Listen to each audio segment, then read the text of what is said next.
Hi friends, കയ്പും മധുരവും എരിവും പുളിയും ഇതൊക്കെ ചേർന്നതാണല്ലോ നമ്മുടെ ഓണസദ്യ. അപ്പൊ ഇന്നത്തെ എന്റെ ഡിഷ് മധുരവും കയ്പും ഉള്ളതാണ്. അപ്പോൾ പിന്നെ എങ്ങനെയാണെന്ന് കാണാം. അപ്പോൾ ഓണസദ്യ റെസിപ്പി നമ്പർ 4 ആണ് ഇത്. അപ്പൊ ഇതിനു മുന്നേ ഞാൻ 3 വീഡിയോ ഇട്ടിട്ടുണ്ട്. കാണാത്തവരുണ്ടെങ്കിൽ കാണുക, കണ്ട് സപ്പോർട്ട് ചെയ്യുക. അപ്പോൾ പിന്നെ എപ്പോഴും പറയുന്ന പോലെ തന്നെ എന്റെ ചാനൽ ആദ്യമായിട്ട് കാണുന്നവരുണ്ടെങ്കിൽ ഒന്ന് ലൈക്ക് ചെയ്യുക, ഷെയർ ചെയ്യുക, സബ്സ്ക്രൈബ് ചെയ്യുക. തൊട്ടടുത്തുള്ള ബെല്ലൈക്കോൺ കൂടി ക്ലിക്ക് ചെയ്യുകയാണെങ്കിൽ ഞാനിടുന്ന വീഡിയോസിന്റെ നോട്ടിഫിക്കേഷൻസ് നിങ്ങൾക്ക് യഥാസമയം ലഭിക്കുന്നതായിരിക്കും. അപ്പൊ ആദ്യം നമുക്ക് കാളൻ തയ്യാറാക്കിയെടുക്കാം. അപ്പൊ അതിനാവശ്യമായിട്ട് ഞാൻ 2 നേന്ത്രപ്പഴം എടുത്തിട്ടുണ്ട്. പിന്നെ അധികം പഴുത്തങ്ങ് കുഴഞ്ഞും പോകരുത്, അതുപോലെ പച്ചയുമായിരിക്കരുത്. ഇതുപോലെ ക്യൂബ് ഷേപ്പിൽ കട്ട് ചെയ്തെടുത്തിട്ടുണ്ട്. ഇനി അതിലോട്ടേക്ക് ഞാൻ 2 പച്ചമുളകും പിന്നെ കുറച്ച് കരിവേപ്പിലയും. എരിവുള്ള പച്ചമുളകാണെങ്കിൽ 2 മതി, അല്ലെങ്കിൽ ഒരു 4 എടുക്കണേ. ഇനി അതിലോട്ടേക്ക് മഞ്ഞൾപ്പൊടിയും മുളക് പൊടിയും പിന്നെ ആവശ്യത്തിന് ഉപ്പും കൂടി ഇട്ട് കൊടുക്കുന്നുണ്ട്. പിന്നെ ആവശ്യത്തിന് വെള്ളവും കൂടി ഒഴിച്ചിട്ട് നമുക്കൊരു 5 മിനിറ്റ് വേവിച്ചെടുക്കാം. അങ്ങനെ വെന്ത് കുഴഞ്ഞും പോകരുത്, അതുപോലെ കഷ്ണം പോലെ ഇരിക്കരുത്. ഏകദേശം ഇതുപോലെ ആയാൽ മതി. പിന്നെ വെള്ളം കുറച്ചുകൂടെ വറ്റിച്ചെടുക്കാം. ഇനി കാളന് ആവശ്യമായിട്ട് നമുക്ക് അരപ്പ് തയ്യാറാക്കാം. അതിനായിട്ട് ഈ ഒരു ബൗളാണ് ഞാൻ തേങ്ങ എടുത്തിരിക്കുന്നത്. അപ്പൊ അതിലോട്ടേക്ക് 2 പച്ചമുളകും ജീരകവും കൂടി ഇട്ട് കൊടുത്തിട്ടുണ്ട്. നല്ല എരിവുള്ള പച്ചമുളകാണ് എന്റേത്, അതുകൊണ്ട് ഞാൻ 2 ഇട്ടിട്ടുള്ളൂ. അപ്പൊ അങ്ങനെ വെള്ളം വറ്റി വന്നിട്ടുണ്ട്. അതിലോട്ടേക്ക് ഈ അരപ്പ് നമുക്ക് ഒഴിച്ചു കൊടുക്കാം. അധികം പേസ്റ്റ് പോലെ അങ്ങ് അരക്കരുത്, അതുപോലെ ചതച്ച പോലെയും ആകരുത്.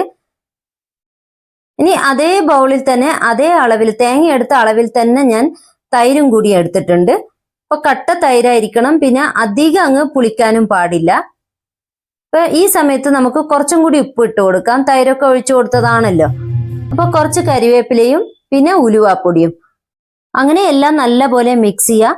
പിന്നെ സ്റ്റൗ ലോ ഫ്ലെയിമിൽ വെച്ചിട്ട് ഒന്ന് ചൂടാക്കി എടുത്താൽ മതി. അങ്ങനെ എന്റെ കാളൻ ഇവിടെ റെഡി ആയിട്ടുണ്ട്. ഇനി വറുത്തിടാൻ വേണ്ടി നെയ്യിലോട്ടേക്ക് കടുകും ചെറിയ ഉള്ളി ഒരു 4 എടുത്താൽ മതിയാവും. പിന്നെ വറ്റൽമുളക്, കരിവേപ്പില, അപ്പൊ എല്ലാം കൂടി നെയ്യിലിട്ടിട്ട് ഒന്ന് വറുത്തിടാം നമ്മൾക്ക്. അതിലോട്ടേക്ക് മഞ്ഞൾപ്പൊടിയും കൂടി ചേർക്കുവാണെങ്കിൽ പിന്നെ കറിക്ക് നല്ലൊരു മണവും പിന്നെ നല്ലൊരു കളറും കൂടി ഉണ്ടാവും. നല്ല ടേസ്റ്റ് ആണ് മഞ്ഞൾപ്പൊടി ഇങ്ങനെ ചേർക്കുന്നത്. അങ്ങനെ എന്റെ കാളൻ ഇവിടെ റെഡിയായി. ഇനി അടുത്ത ഐറ്റംസ് നമുക്ക് കാണാം.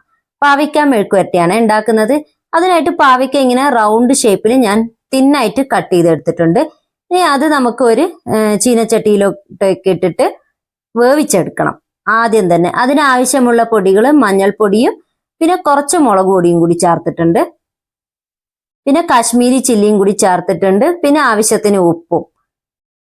ഇനി വേവാൻ ആവശ്യമുള്ള വെള്ളവും കൂടി ഒഴിച്ചിട്ട് നമുക്ക് ആദ്യം തന്നെ വേവിച്ചെടുക്കണം. വേവിച്ചെടുത്ത് കഴിഞ്ഞതിന് ശേഷം നമുക്ക് ഇത് എണ്ണയിലോട്ടേക്ക് ഇട്ടിട്ട് ഫ്രൈ ചെയ്യാം. അങ്ങനെ ഒരു 5 മിനിറ്റിൽ പാവയ്ക്ക വെന്ത് വന്നിട്ടുണ്ട്. ഇനി നമുക്ക് എണ്ണയിലോട്ടേക്ക് ഇട്ടിട്ട് ഫ്രൈ ചെയ്യാം. അപ്പോൾ എണ്ണയിലോട്ടേക്ക് ഇടുന്നതിന് മുന്നേ തന്നെ നമ്മൾ കുറച്ച് തേങ്ങാക്കൊത്തും കൂടി ഇതിലോട്ടേക്ക് ചേർത്ത് കൊടുക്കാം. പിന്നെ നിങ്ങൾക്ക് വേണമെങ്കിൽ ഉള്ളിയും കൂടി ചേർത്ത് കൊടുക്കാം കേട്ടോ. ഞാൻ ചേർക്കാറില്ല, അതുകൊണ്ടാണ്. അപ്പൊ എണ്ണയിലോട്ടേക്ക് ആദ്യം തന്നെ ഞാൻ കുറച്ച് കരിവേപ്പില ഇട്ട് കൊടുത്തിട്ടുണ്ട്. പിന്നെ ഈ വേവിച്ച് വെച്ചിരിക്കുന്ന പാവയ്ക്കയും കൂടി ഞാൻ ഇട്ട് കൊടുക്കുവാണ്. ഇപ്പൊ ഈ പാവയ്ക്ക നല്ലപോലെ മൂപ്പിച്ചെടുക്കുവാണെങ്കിൽ നമ്മൾക്ക് കയ്പ് അത്ര അറിയില്ല കേട്ടോ. അപ്പൊ ഈ പാവയ്ക്കയും തേങ്ങാക്കൊത്തും കരിവേപ്പിലയും എല്ലാം കൂടി ഒന്നിച്ച് കഴിക്കുമ്പോൾ നല്ല ടേസ്റ്റ് ആണ്. ഇതൊക്കെ സദ്യയുടെ സൈഡിൽ വിളമ്പുന്നതാണല്ലോ.